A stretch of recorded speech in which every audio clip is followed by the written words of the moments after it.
Texas में सजाए मौत के सबसे पुराने कैदी को फांसी। अमेरिकी रियासत टेक्सास में सजाए मौत के सबसे पुराने कैदी को फांसी दे दी गई है।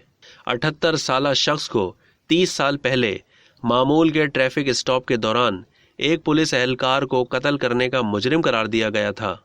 21 अप्रैल 2022 को इसे फांसी दे दी गई है। मुजरिम के वकील ने अमेरिकी सुप्रीम कोर्ट में एक हतमी अपील दायर की थी, जिसमें हुक्म इम्तिनाई की दरख्वास्त दी गई थी, लेकिन उसे मुस्तरद कर दिया गया था।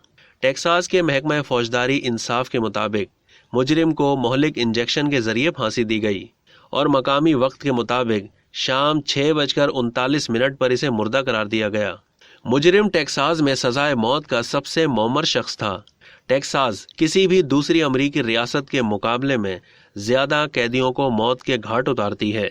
जून 1990 में मुजरिम ने मामूल के ट्रैफिक स्टॉप के दौरान ह्यूस्टन के पुलिस ऑफिसर को गोली मारकर हलाक कर दिया था। उस वक्त उसका पहले से ही एक तवील मुजरिमाना रिकॉर्ड था। वो एक नाबालिग के साथ जिनसी ज्यादती के जुर्म में सजा पाने के बाद पेरोल पर रिहा हुआ था। अब तक के लिए इतना ही। मजीद मालूमात के लिए डेली जंग के यूट्यूब चैनल को सब्सक्राइब करना ना भूलिए और फेसबुक के पेज को भी लाइक करना ना भूलिए।